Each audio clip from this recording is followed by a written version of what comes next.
Hello, welcome to Chasing Green Arrows. Don't worry, Giani will be joining me. He is just finishing up his own show. Gio's a busy boy. So he's finishing on his own channel, and hopefully everyone that's watching that channel currently is going to switch straight over to us. And we will crack on with a great hour of FPL preview action. It's game week 38. It's our final preview week.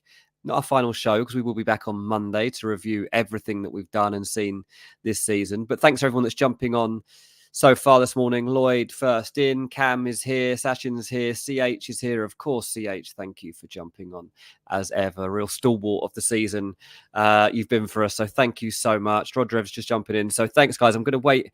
I'm not talking too much detail while we wait for G, but he will be with us very shortly. I had a great game week, ended up on 140 points, and it's all about the mini leagues now for me. I'm in the 400,000s and overall. I could get up to 300,000, which would be nice. I'd take that, given it's been a tough season for me. Mark says 118 points ahead in the mini league. Easy money. Well done, Mark. In my mini league, I'm currently third. I am 15 points behind second place, and I'm about 31 points behind top place. So I can't see me winning it, but I could come second.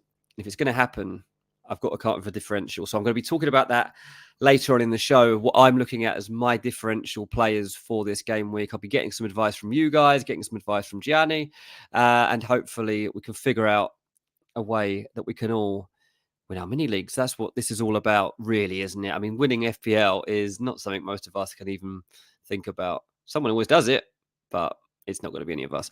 Not this year, anyway. We had Ali last season. That was good enough. Chai gave it a good shot, but he's not quite going to make it. Mark says free curry and beer. Yeah, I mean, I'm definitely not paying for it. I'm well clear of the bottom three, which is called the curry zone. So I've got no worries in that sense. The bottom three in my mini league pay for everybody, all the lads, to go out, pay for the curry, pay for the beers.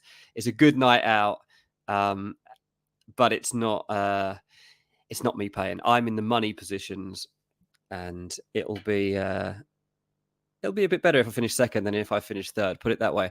We're getting a Giani raid coming, so G's feed must have finished.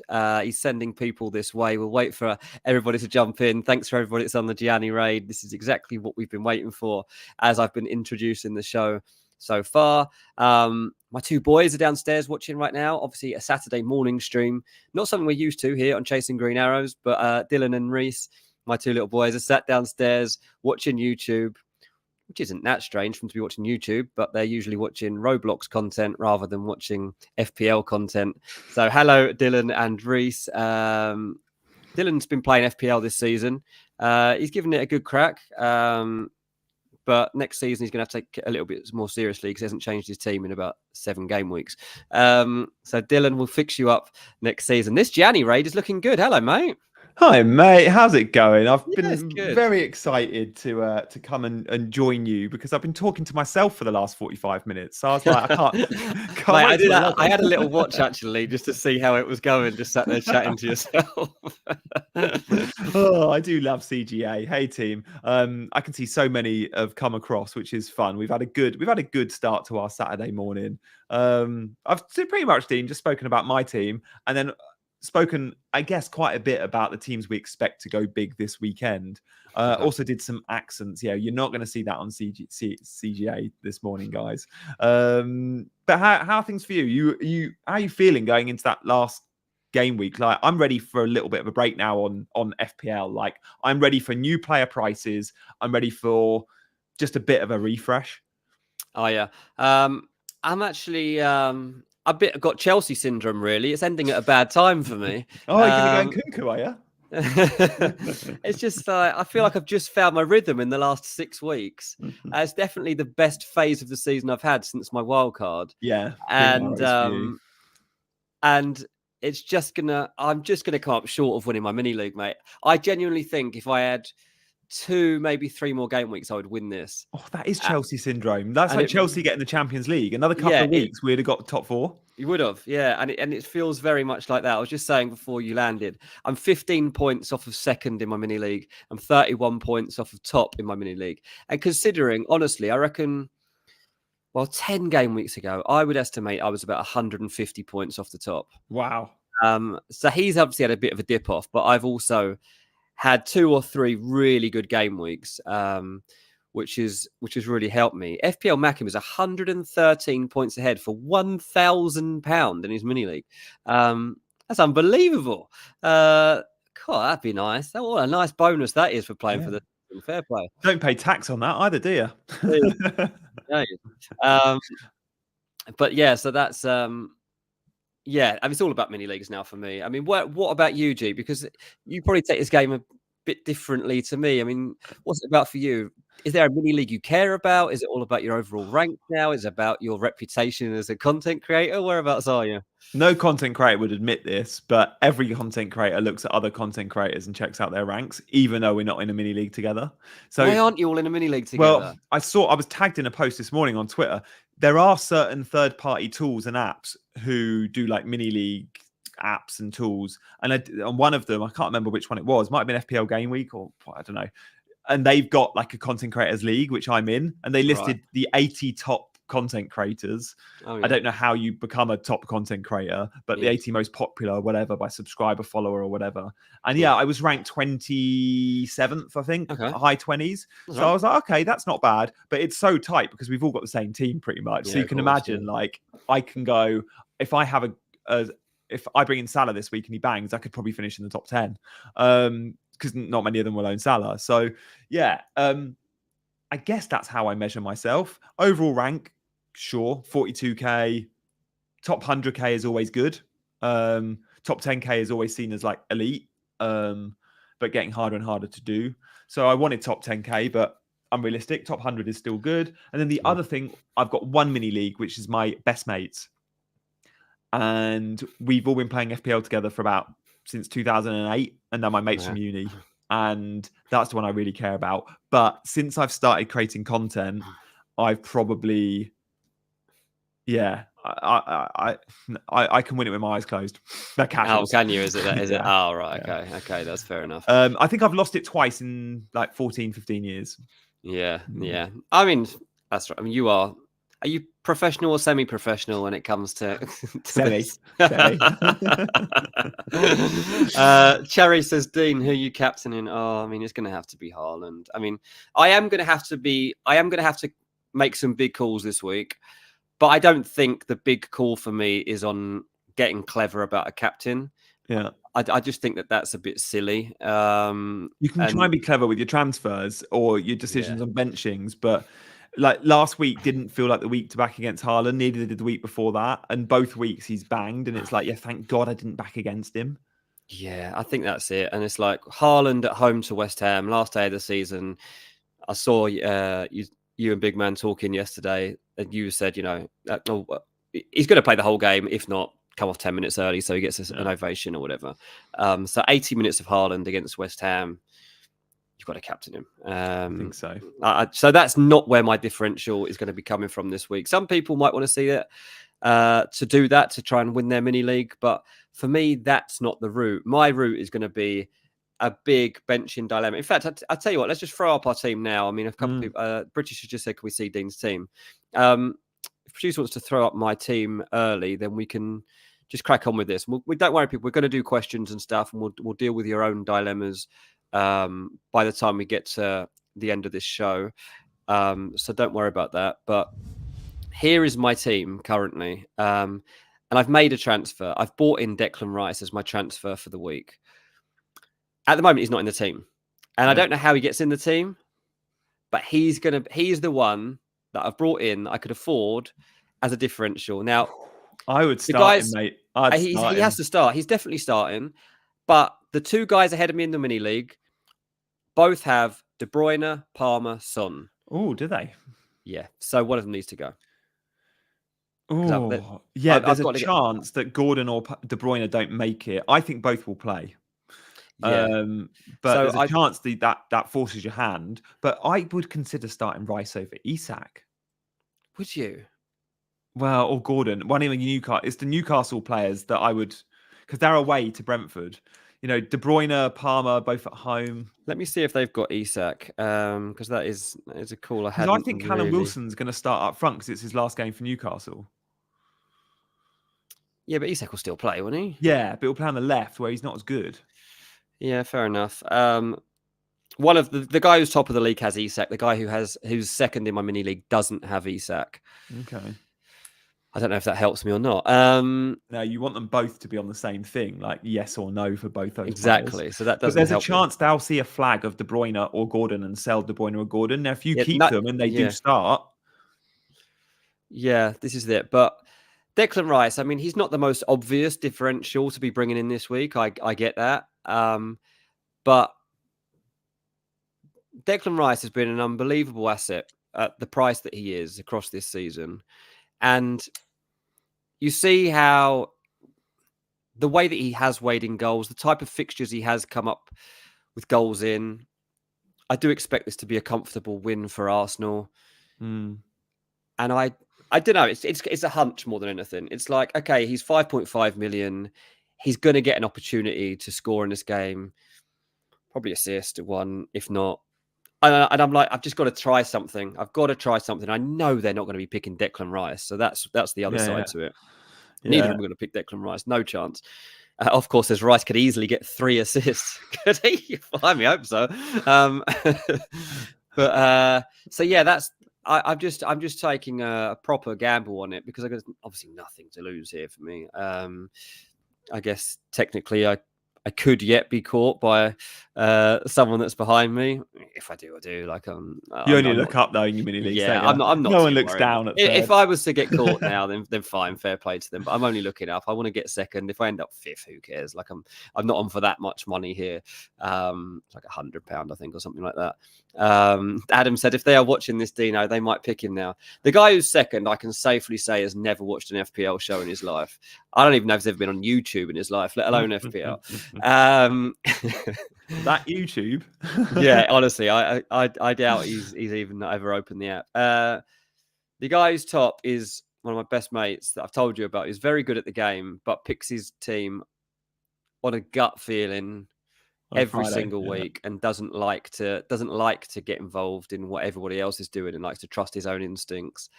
And has always had a good record of doing that. I mean, a few weeks ago, he had a similar score to you. He has fallen off in the last couple of weeks, but he's had a good score across this season for most of the season. He's gutted that he's fallen away a bit and I even have a chance of catching him.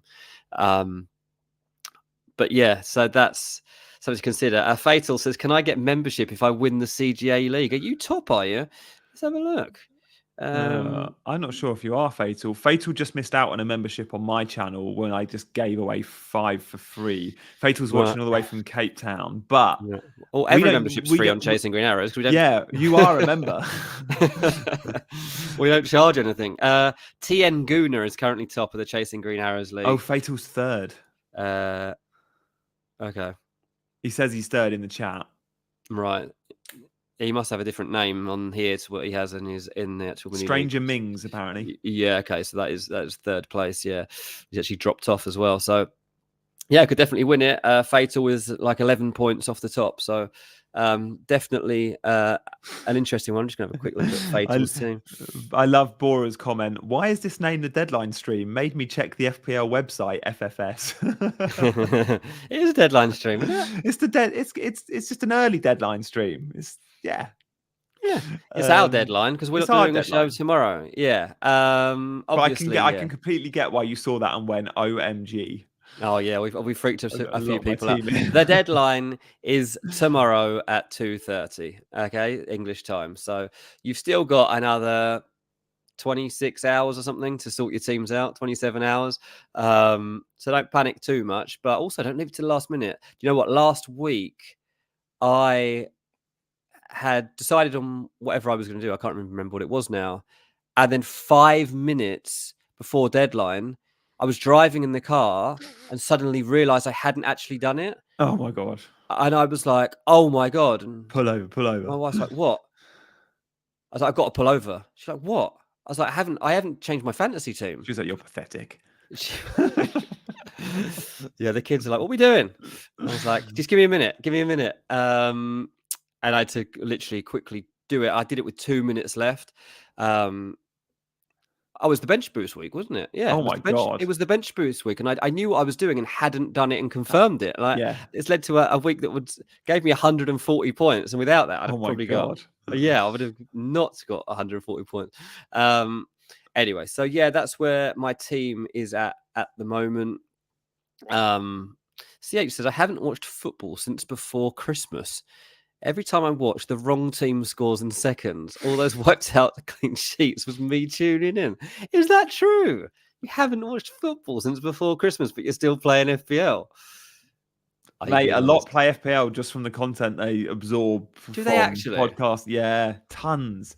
Mate, a lot play FPL just from looking at spreadsheets and data. You'd be surprised how like obviously most watch football, including CH, but there are a ton out there that don't even like watching football, that don't enjoy football, and still are good FPL managers. Yeah, oh my makes goodness. me sick. CH says it's totally true. CH, we did have that competition. I assume I've beaten you now, so sorry about that. I have had since you started that competition. I think with she's me. got Rice as well. Oh, really? There you go. You're going defensive, mate. You're buying all the players that could hurt you. Yeah, exactly. Right, right, your team's up, mate. What are you thinking? Oh, I've got 2 frees. Bruno's going, and I think Isak's going, which would mean Salah comes in. Isak's my cash cow to get Salah. Salah's so expensive. I've got money in the bank, but need loads more. So Bruno out for Salah. Isak then gives me 4.3 million to spend on a forward. Now, at 4.3 million, for some crazy reason, you can buy Fulham's number 9, who plays. Is he away at Luton? I think he's away. Yeah. I could buy Muniz. Okay. So Muniz will be my first sub. He won't be in my 11 because he's only playing an hour at the moment and Fulham are on the beach. I wouldn't be surprised if Luton even win that game. Dean, I'll ask you a little bit more on that in a sec. But I mean, Muniz first sub, Gordon in my 11. So it allows me Mo Salah. And Muniz is my enabler to allow that to happen. And I think Mo Salah, other than Haaland, is the best captaincy option this week. And I think Salah could go big on the final day at Anfield for Jurgen Klopp. Maybe for himself. I don't know. I know he's likely to stay, but I still think there's a chance he leaves. Dean, what's your take on, Mo Salah on the final day and the narrative of him going big for Klopp, going big for the final day of the season? I know him and Klopp don't have the best relationship, but I also saw a picture from someone at the Anfield Stadium midweek. And it was Mo Salah stood on the centre circle doing a video. And I was like, this is weird. Like, Klopp's done his leaving video thing. And I was like, is Salah doing a leaving video? Now, I don't think much has been made of that photo at all, but it just made me think this would be the right time for him to go with the new manager coming in. I think it'll be in his mind tomorrow that this could be his last game. I don't think it's defined yet. I don't think it's decided. But there's still interest there in Saudi Arabia. And he'd earn a lot of money by going there. And I still think there's uncertainty. It obviously hasn't been a main talking point in the last couple of weeks, but while most of the attention will be on Klopp tomorrow, there'll also be cameras on Salah to just try to gauge his reaction, to follow what he's doing, to see if he is emotional, to see if he is waving, to see how the Klopp are treating him. It'll be interesting. That's possibly the most interesting thing of that day, to be honest. Like, we know that Klopp's going, and that will be a big farewell. But the Salah element, possibly the Darwin Núñez element. I mean, Darwin, after taking down all his Liverpool pictures from his Instagram and all that kind of stuff, and could be his last time there. Luis Diaz, I don't think is 100% sure that he's staying at Liverpool. I know, like, Darwin and Diaz aren't like icons like Klopp and Salah are, but yeah, they're definitely interesting storylines. I saw that on your channel there was a poll running. How many people were likely to pick Salah? What was the outcome of that, and what are you expecting in terms of ownership? I expected, like, from engaged managers, only 10 and 20% would own him, but it was more like a 40% will own him. So a lot are moving towards Mo Salah in terms of engaged managers, but in terms of more casual managers, he's not even at risk of having a price rise. He's actually had more sales than Okay. buys. Yeah, more transfers out than in. So he's 20%-ish owned, but a lot of those teams are dead teams from the start of the season because, so many start game week 1 with Salah in the team. I think he's a real differential. He'll feel like a real differential in terms of engaged managers tomorrow. Because many can't afford him. Like, a lot out there will be selling a Bruno, sure, or they might want to sell a Gordon because he's flagged, or they might even consider selling Son. But Salah is so much more than all these guys. Even if you've got KDB flagged, you can't go KDB to Salah without a couple of million in the bank. So it's a tough gig to reach him. Therefore, people are priced out, and I don't think they want to take -4s on the last day of the season unless they really have to. Yeah. So I'm in a luxury position, I guess, the fact that I can reach him only because I've got 2 free transfers and because I'm willing to sacrifice an Isak, who isn't a bad shout.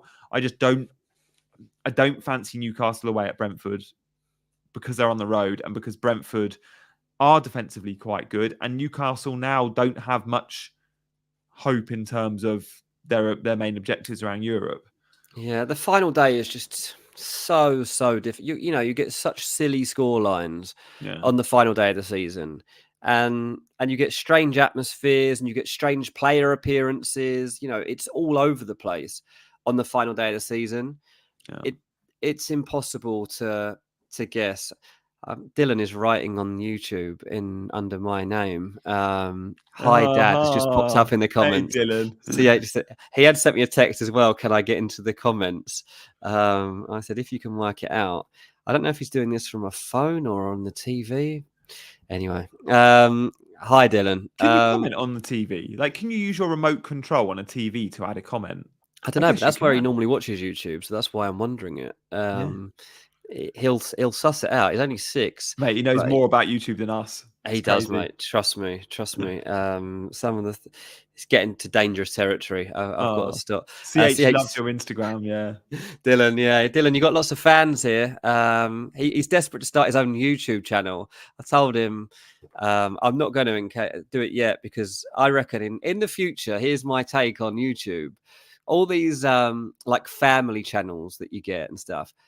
One day there will be a time when all these kids are suing their parents for not getting their permission and for making money off them, and there will be like family wars. It'll all come back to these early YouTube days when everyone was starting family channels and making money out of filming their kids, and the kids just going along with it because they're 5 years old.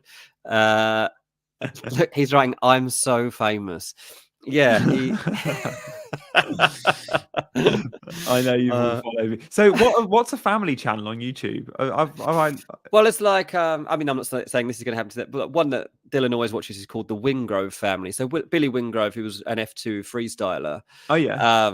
Oh yeah. Is he the one with the blonde hair? Yeah. So he now has this thing called the Wingrove family, where he just does family content. A lot of it's based around football anyway, because he's got a kid called Roman who's seemingly going to be a good player. He's like 8 years old, but he's filmed him for years. But there's loads of other channels, like he watches these American channels.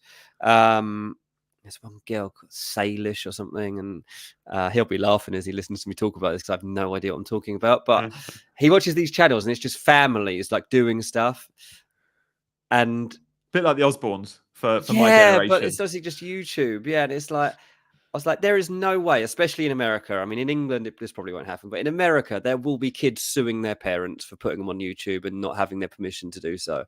So I said to him, if he wants a YouTube channel, I'm going to have to film him giving me permission to start it. And it's nothing to do with me. Mark said, I hope Dylan's mic setup will be better than his dad's. Of course, it sounds like the Jacksons situation. Nicholas said it's a boring vlog channel about somebody's daily life. They get millions of hits. Like it's a lifestyle. It's they get invited to amazing games, amazing places. They go and meet Haaland or whatever. I'm not totally against the idea of us having a YouTube channel in America and doing like going to games and doing some cool football content, but Yeah, foot on the ball, Dylan. We'll get there. He's literally asking people to. He's plugging his Instagram in the comment. Oh, good man. Right, let's get back to it. Anything else from your team you want to talk about, mate? Go for it while Dylan Oh, no, not gets really. a following. I got double Spurs defense here. Like, I don't want double Spurs. If I was on free hit, Nuclear Atoms is on free hit. Like, if I was on free hit, I wouldn't be bringing in a Spurs defender. I think Sheffield United will score.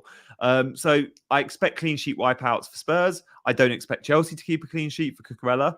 My attack is going to be lit. Like, having Salah is a real nice differential. Yes, Foden yeah, Parmesan's great. If I had free transfers and nothing to do, I would be tempted to swap a Jackson with an Nkunku. Jackson will start, of course he will, but so will Nkunku. And I just think Nkunku, the better player. Yeah. Game week 38, why not just have some fun with it? He'll probably get 70, 80 minutes in Nkunku, and he is so good. Like, for those that have a slightly longer memory that can think of peak Nkunku in the Bundesliga, like Chelsea have signed an elite top tier player here. We just haven't seen him. And it's gutting for him because he was always going to be injured summer this season. We signed him when he was injured, but he had a good pre-season for a couple of games in America. And then the injuries have just been tough on him. He hasn't made the France squad. Of course he hasn't. France can't pick a player that's barely played, but on his day, he gets into that France team easily and he's pushing for a start. He's a top quality player. And I can't wait to have him in the league next year. Because of his injuries this season and because his points this season, he's probably going to have a price reduction. And Nkunku could be like a 7 million or 6.5 million midfielder next year. And Nkunku is going to be, because he's listed as a forward, which is also rubbish. He should be listed as a mid. Yeah. If Salah's a mid, then Nkunku should be a mid. So yeah, I'm buzzing for him next year. He's definitely one to watch for next season. Yeah, he is, mate. And I mean, unfortunately for me, I think, I've loved the last 2 years of Chelsea's history. I've enjoyed almost every Chelsea game. The roller coaster that it's been and some of the catastrophes that have happened. It's over. It's over because this team is they now you can now see what they're supposed to be, and obviously part of the reason they've been so bad is because their injury list has been absolutely ridiculous. They've had a whole new team bought over the last 18 months. New managers come in. Yeah.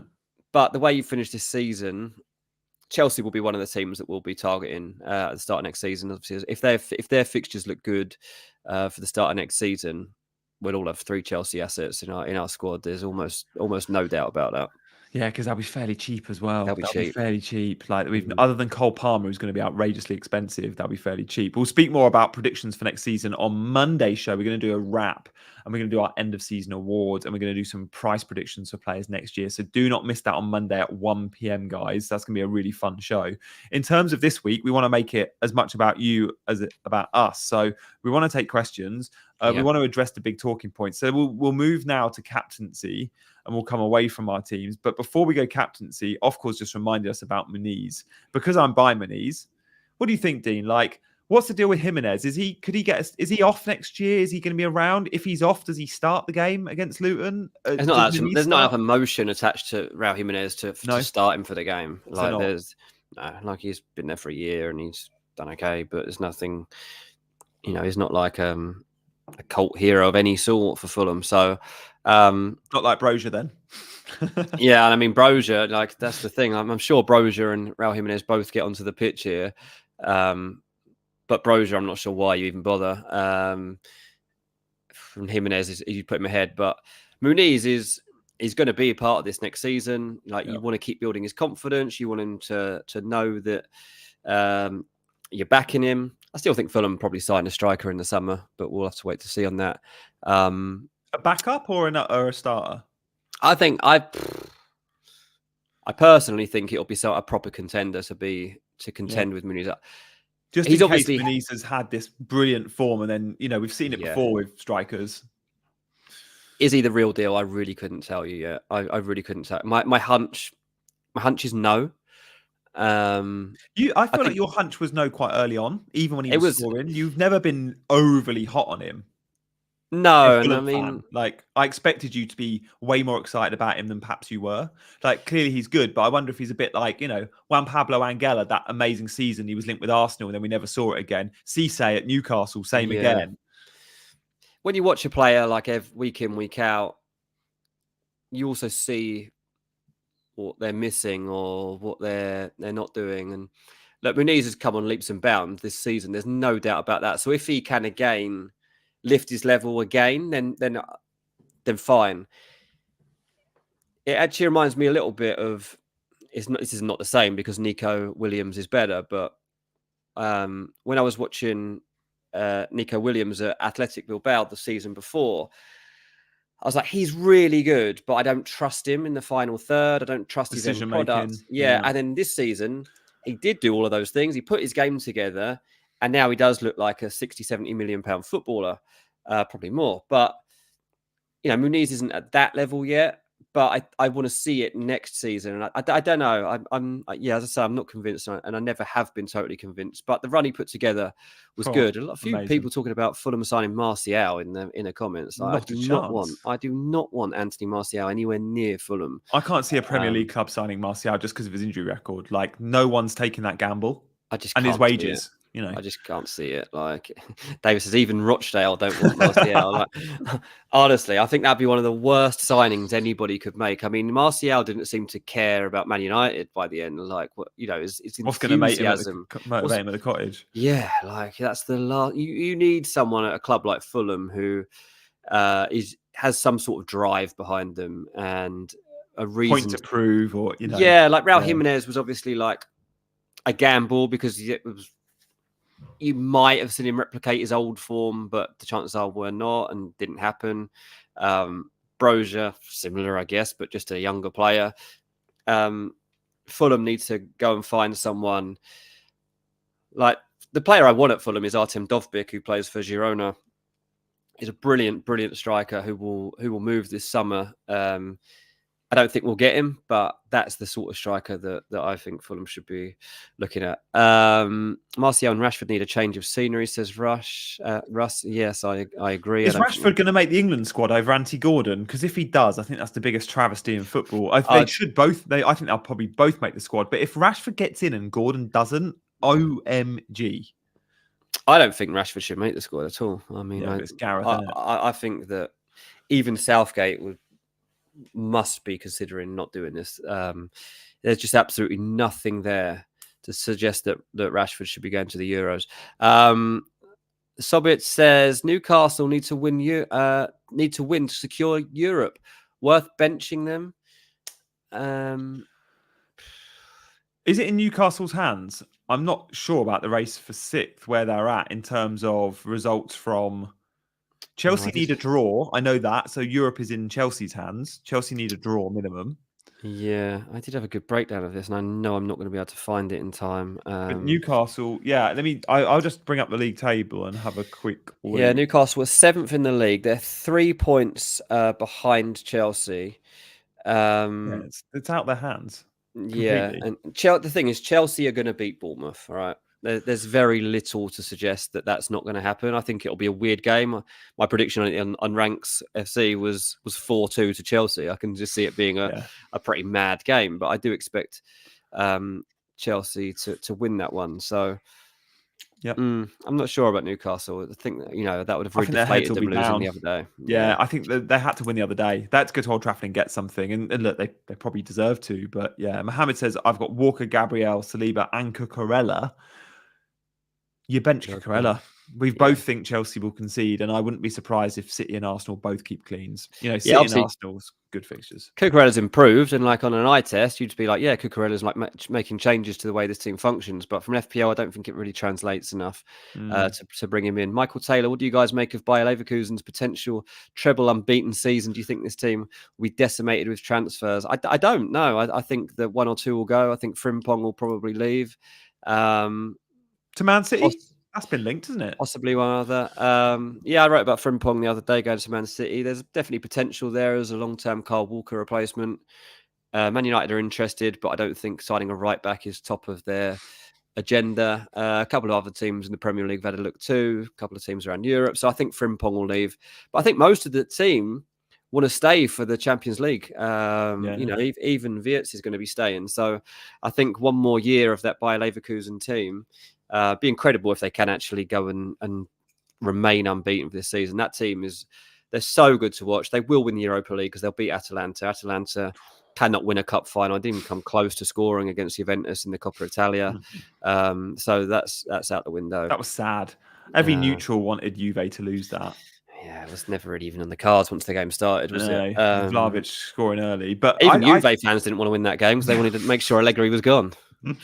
Yeah, the scenes there were hilarious. And Juve announced the sacking of Allegri yesterday in the most brutal 5-6 words. There was no thank you or anything. It was just like Massimiliano Allegri has been sacked or whatever. Like it was just literally 4 words. It's today Leverkusen play to go invincible. So they can't lose. If they don't lose today, they've done an invincible season in the league. Yeah, it's they won't lose. They won't lose. I think I'm just so biased and blinkered, but I would give Atalanta a chance. I know that's that heavy underdogs, but I'd give them a chance. I would have, but just seeing, they just don't have a good fight. They just don't have a good record at this phase of competition. And they've got no proven winners in the team though, or experienced. Like and unfortunately, Darun is now out as well. He's gutted. Oh, is he? Yeah. So without him, they'll lack even more. Son out for Salah is something Reem is asking about. Now, many will start getting Salah FOMO. This will be a thing because Salah, according to the bookmakers, according to many fans, will go big this weekend. This is you've got a good upside potential with Salah like no other player in the league other than Haaland. And many can't afford Salah unless they sacrifice a Son. Yeah. Now, if Son had gone and banged against Burnley at home, we'd all have loads of confidence in Son.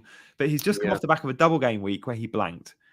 He's come off the back of a double game week where last 4, 5, 6 fixtures where Spurs just don't seem to be able to win football matches. Can they go to Sheffield United and win? Well, on paper, yeah, they should absolutely batter them, but I'm not convinced they do.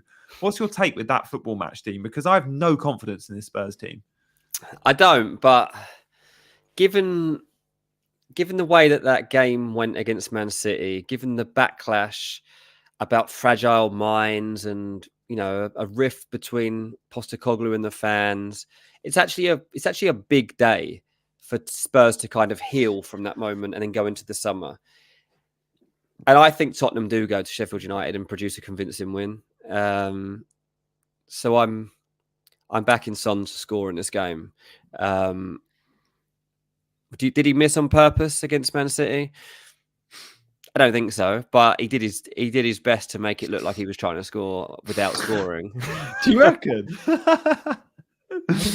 What did he have to gain from scoring that goal, apart from becoming an Arsenal legend? Son is probably the player in the league most I would back on a one-on-one like that. Mate, it doesn't make sense that he missed. Oh, FPL Chai's in the chat. I want to get your thoughts on that, FPL Chai. Did Son miss on purpose? Or at least not give it his best shot at scoring?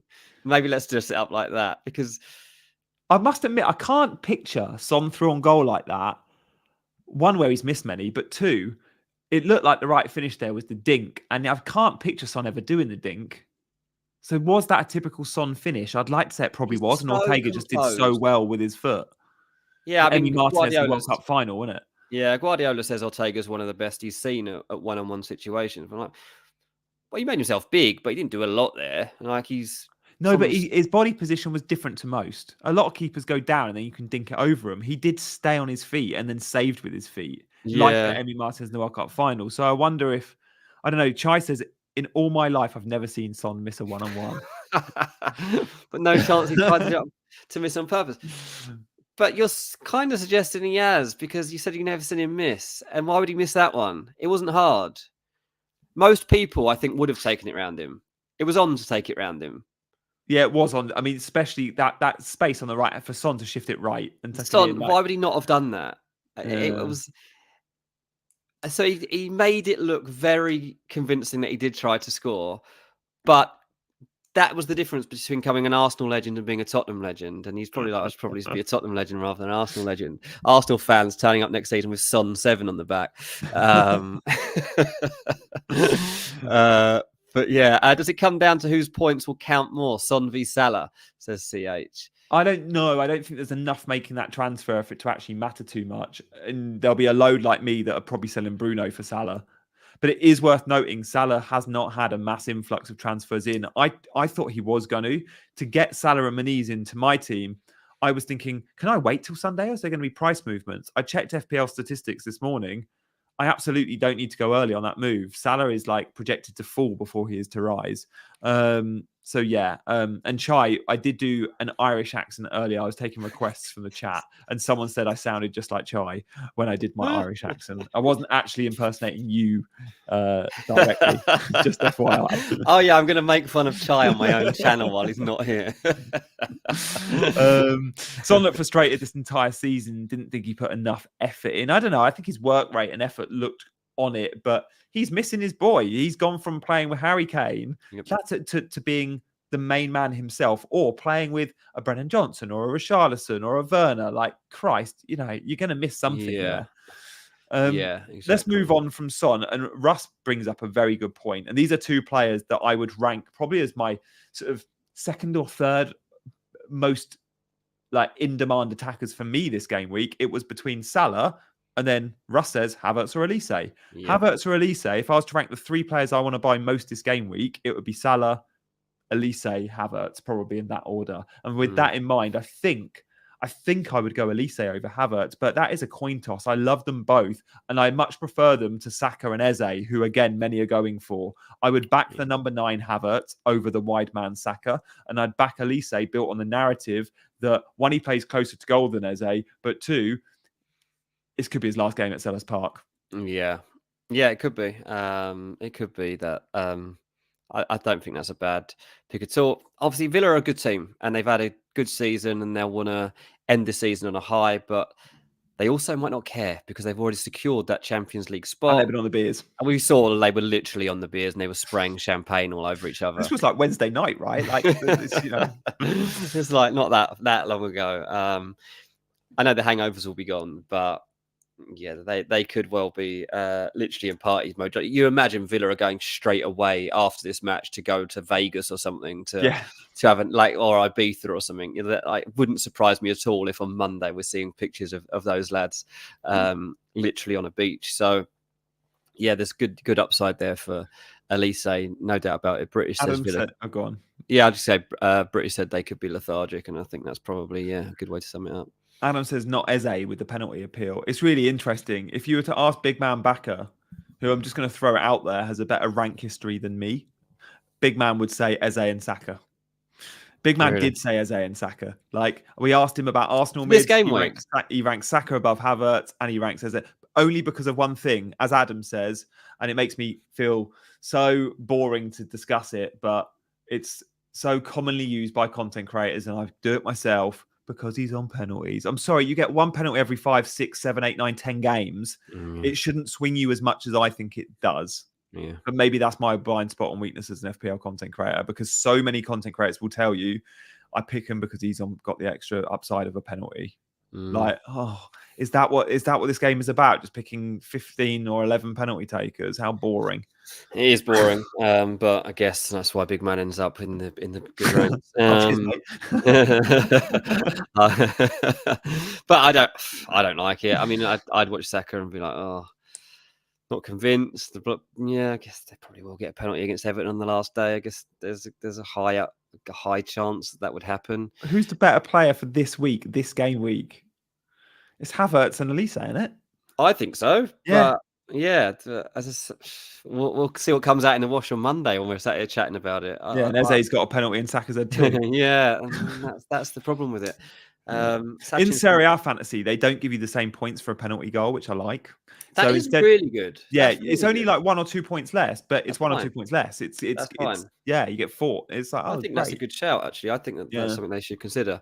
Sachin says season's over. Can we hear some early thoughts on the Euro fantasy, please? It's more relevant than doing accents. I mean, I haven't had a look yet. Have you seen it? I saw that it's like been teased, but it's up and live, and there's price points and stuff. Oh right. I've not made a team yet, and I need to make sure I good. Do it right. Does it look better than the World Cup version? Yeah, it does. It does. It's really similar to the Champions League game. You can change. I think you can change a captain mid-game week. which is a bit okay. And I think you can make subs mid-game week. So so it's a little bit more admin heavy than FPL. Why do they do this on these other versions? Don't know. Why? Don't know. It just really limits the casual user. That's what I just think. That's the beauty of FPL, and that's why so many play so FPL. successful. Simple. It needs to be simple, and I think that I think they're complicating it by including that. It's fine for we'll be watching every game. We'll be like, we'll be so into it. But like most people have actual jobs and other issues in their life where they can't just be worrying about their fantasy subs and who's actually going to get minutes and who's not, and who. Yeah, I think that's a shame actually. FPL Salah's in the house. Hey, Abdul. He says Mbomo's a good differential. I like that. Mate, he is a good differential. I've not even looked at Brentford, but yeah. He is. And I actually let me see if I can grab this stat, because he'll be picking Salah this game week. I know Abdul was with me on this one. He'll be moving heaven and earth for Salah. Yeah, so I had two good differentials for this week actually that aren't being talked about at all, and one of them was Mbomo.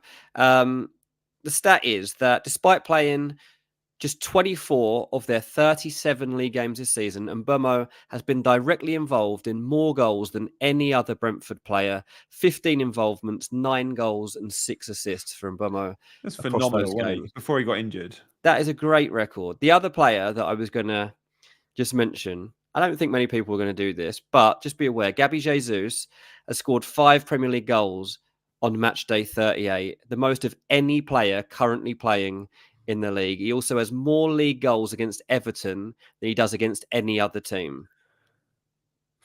I mean, he was my game week 38 punt last year. I brought him in and captained him. This is what... But he's not going to start. But this doesn't matter. Like, game week 38 logic does go out the window. And this is the thing that we have to remember about game week 38. Random players will... Like, Gabby Jesus will pop up with 2 goals and a 5-0 win for Arsenal. Like, that's very conceivable that could happen. Yeah. Mbomo could score twice. Brentford beat Newcastle 2-0. Absolutely feasible that could happen.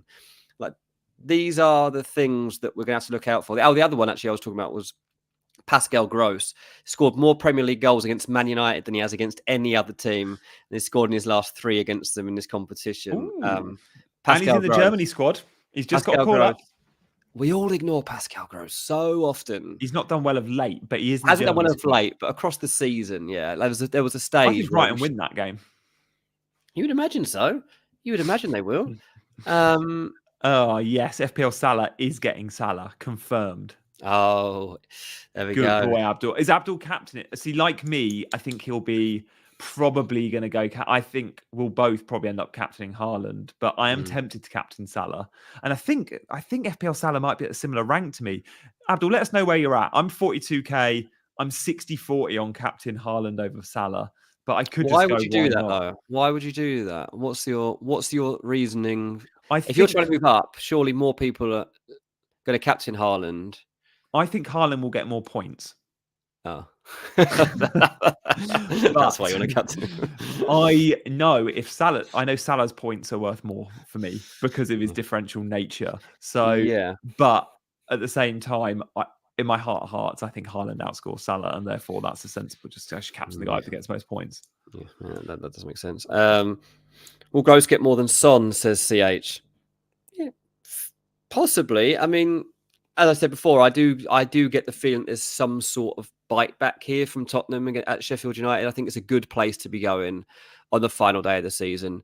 I see little reason to suggest that Sheffield United are going to come together for one final hurrah on their last day in the Premier League and produce a surprise result.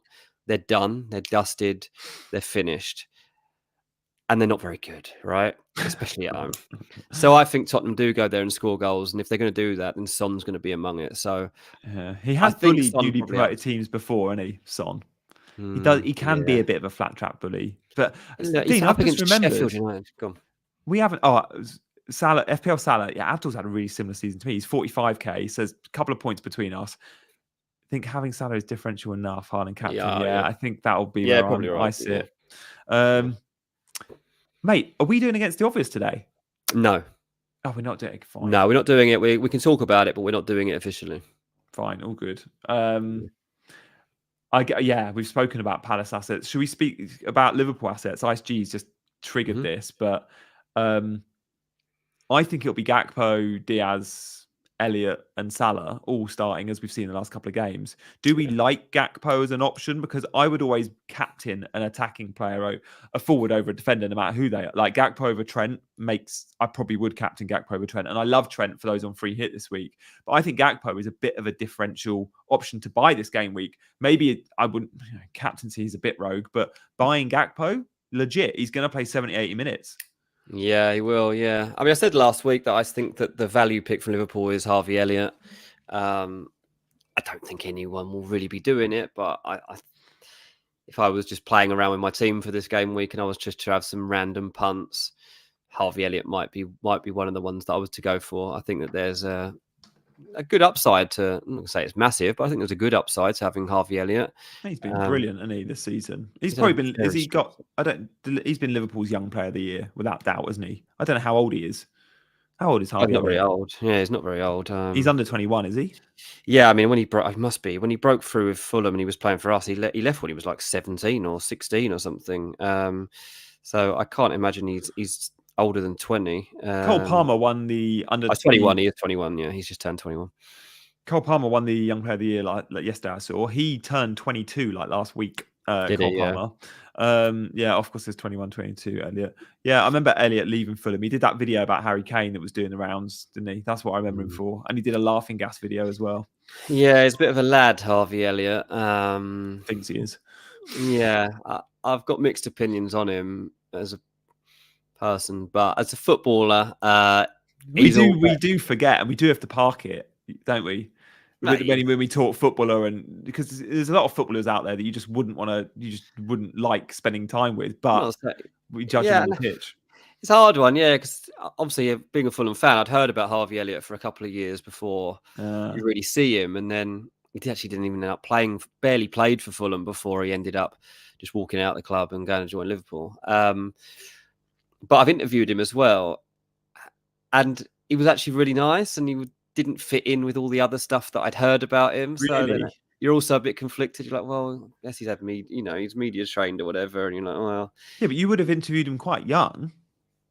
Well, this was probably 2 years ago. He was probably 19, 18 when I interviewed him last. He was fine. And I was like, you can only take people for what you see in them. And he's Fulham have obviously got rid of a lot of young players, and we've lost a lot of young talent if you go through through the years. But Harvey Elliott is the one that has really gone on to actually not just fulfill his potential, but possibly exceed his potential at Liverpool. I saw no way that he would get in that team anytime soon. Yeah, fair point. And similar with Fabio Carvalho. And now where's he at? Hull? Or was it? Yeah, Hull. Yeah, and I just don't see how he's ever going to fit in at Liverpool. They don't play the way that he plays, so weird one. It's funny with Harvey Elliott that I know different position slightly to Mainu, but Kobe Mainu, like we're talking about England squad, he's had a couple of good games. Like he should be nowhere near the England squad in my opinion. It's hard, isn't it? Yeah. Someone like Harvey Elliott has been good all season for Liverpool, and no one's even talking about him for the England squad. Okay, like CH says, can we do a score prediction for the games? Let's go, G. Are you ready? We're going to both do prediction of every game. All right, let's do it. Arsenal, Everton. I say 5-0. 4-0. Brentford, Newcastle. 2-1 Brentford. Yeah, I was going to say 2-1 Brentford. Brighton, Man United. 2-0. 2-1. 3-2. Oh, the chat are giving us theirs as well. Oh, okay. Yeah, I'll slow down a little bit. Don't just write a score because we're not going to know which game you're talking about. So just write like 4-2 Brentford or 3-1 to Burnley or whatever. We got you 87. There's a slight delay though. There's a slight delay, so I'll slow down so we can catch up. But yeah, so make sure you're putting in the score and who it's to as the winner. So the next one is probably, is this the most boring game of the weekend? I think it is. Burnley against Nottingham Forest. I think Burnley. No, I think Burnley will get something. I'm going to go for a score draw 1-1. Oh yeah, yeah, 3-3. Like, why not? There's gonna be some. Hudson-Odoi hat trick. There's gonna be some weird stuff going on. Oh, the chat are all back in Forest on that one. 4-2 Forest, says ISG. Yeah, well, probably does make some sense. CH back in Forest. 3s of Forest, says Mark. Yeah, Forest getting a lot of love there. Apart from Ammo, who says Burnley are going to win. Right, the next game. Burnley. I want Burnley and Luton both to win this weekend. Yeah. Well, not Luton, but yeah. Chelsea against Bournemouth. This is definitely one of the best games of the weekend and one of the most meaningful games away from the title race. Chelsea 4, Bournemouth 2 is my prediction. I like that. I'm going to go 3-1, Chelsea by 2 goals. But yeah, Chelsea, we're rubbish at the back. I know we've been winning games and we're forgetting, but we've been really lucky not to concede in some of them. Like, we're seeing a lot of like crossbar, like West Ham hit the bar 3 times again. Bowen hit the bar 3 times against us. Like, Chelsea cannot defend. That is true. Look at these predictions. 5-2 Chelsea, 5-2 Chelsea, 4-1 Chelsea, 3-1 Chelsea, 3-2 Chelsea. I mean, everyone's backing Chelsea. 14-0 Chelsea. It's funny that we're all going for big. We are all buying into the narrative that is fairly accurate. Every season we see it. Game week 38 has goals. It does have goals. It's going to be a fun game day. Let's see what else we've got next. Crystal Palace at home to Aston Villa. Oh, I think they batter them. Go on. 3-0. 3-0 to Palace. Villa have been drinking all week. Wow. McGinn is still on the beers as we speak. Yeah, I guess. But still think they might have some fun here, Aston Villa. So I think they'll score 3-1 Aston. Yeah, 3-1 Palace. 3-1 Palace. Yeah, I can see Villa like going 1-0 up, and then the hangover starts to set in. A few asked me this week if they should buy Ollie Watkins for Easter as like a differential punt for the fight, and I said no, I just wouldn't be buying a Villa player at any stretch. Although he looked like he was the only one not celebrating in midweek, so maybe he's the only one not joining. Oh, did he? I didn't see that clip. Yeah, everyone else is celebrating, but he's an Arsenal fan, isn't he? Oh. So he was just sat there. Everyone else is going mad, and Ollie Watkins is just sat there. That's hilarious. I presume. I don't know if that's definitely the reason why. He's an Arsenal fan, though, isn't he? The theory is that he was just not celebrating the result because it meant Arsenal weren't probably going to win the league. Definitely wants to join properly Arsenal. Support them anymore. Surely you've moved on from that when you're a professional footballer at this level. Yeah, but then when they retired, like, I was listening to TalkSport the other day, and Darren Bent is so Arsenal, and it's like he played for Spurs, and he's got like an Arsenal season ticket pretty much. And he's so pro Arsenal. It's like it's funny hearing the former Spurs striker talk about Arsenal as like right there. Yeah, you know? Russ says Watkins cost Arsenal the title. That's a good point. Did he celebrate his goals? I can't remember. I don't remember. Right, Liverpool v Wolves. This is a big one. This is why I'm bringing in Mo Salah, mate. I think Liverpool could win 4. I think they'll concede. And again, like I'm saying, by Trent for attacking returns. I do think we could see like a Cunha or even I think Neto might be fit. And it is an audition for some of these Wolves players to get bigger moves. The likes of Cunha, they've played so well this season. I wouldn't be surprised to see him linked with bigger clubs. Neto the same. Even Gary O'Neill at one point was rumoured to be in the running for the Liverpool job. I know that's not happening now, but this is an audition for some of these guys. Yeah. So I think Wolves will score. They've got something to play for, but 4-1. 7-2 says Roger. 6-1 4-0 says Adam. 6-1 said Dovcore. I'm going. Admiral says Salah 4 goals. Imagine 4 goals of Salah on the final day. Imagine something like that. I'm going to go Liverpool 6-0. Salah hat trick, says Charisse. I mean, can you imagine? Right, Luton versus Fulham. Another one. Come on, Luton. Meaningless game. I think they'll probably beat us 2-1. Isn't there a way Luton can stay up by like scoring 10 goals or something? No, is there? No, we're not staying up. I think 2-1 Luton.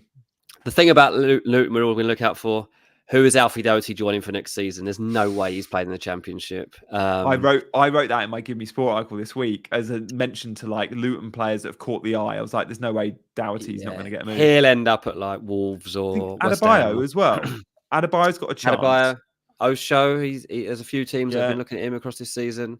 Obviously, Barkley, he'll end up somewhere else. He won't play in the Championship. Even Chong's done well, but he'll probably be there again, I guess. Yeah, but don't know. I'd love to see Luton come back up though, because I think with this manager, if they can keep all their players, maybe other than Doughty, together, they could come up next time and do better. Because I think they've learnt their lessons. Like I think Mengi, yeah, they got a few there.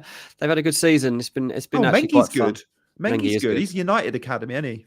Yeah, he has. They've got a decent. They did very well in the end, Luton. I did not give them a hope in hell, but they did do well. Man City versus West Ham. Any chance of a shot? Oh, just no. I just can't see it. I wondered if it could be a bit squeaky bum because it's not, but it's no. Yeah, 4-0. West Ham have lost 15 of their last 17 away games against Man City. They've conceded at least once in all 17 visits. So that means they've got to score 2 at the Etihad, and Man City only score 1. Not going to happen. I think Man City do go behind, but win 4-1. Do you reckon? I reckon just for a bit of fun. A Bowen goal on the counter. Imagine the Emirates as City go behind after like 3 minutes. It's like, you've got another 87 minutes, boys. Yeah. Paqueta scores because he's going to be joining Man City, so he just wants to show them. And yeah, Cherry says 6-1 City. 3-2 West Ham, says Jonathan. This is more and then Arsenal still lose. Oh, imagine the pain. That would be quite Arsenal. I know we say Spursy stuff, but let's not forget Arsenal are also bottlers. Right, so round off the show, Sheffield United take on Tottenham Hotspur, and it's going to be, for me, a Tottenham rout, 3 or 4-0.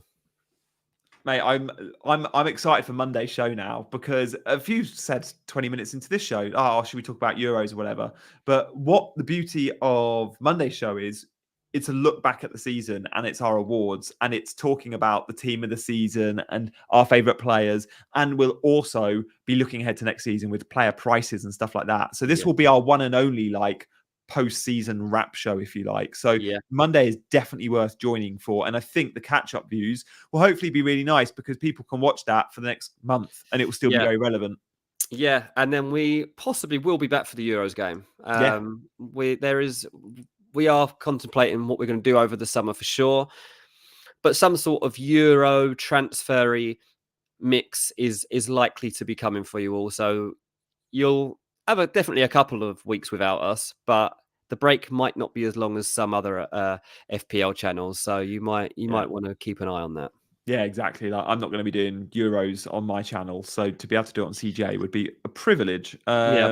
Stay tuned for that, guys. Make sure you are hitting that notification bell when you subscribe. There are 28 of you currently watching that aren't subscribed. If all 28 of you want to hit that subscribe button, that would be amazing. So these lurkers out there, I'm making it up. How does he got that sort of data? He doesn't know anything like this. But yeah, sometimes it works. So just the Giani blag. So hit the buttons, team. And for now, we will see you 1 o'clock Monday. Go well tomorrow. Good luck. And yeah, for now, he's been Dean up in Giani. We've been chasing Green Arrows.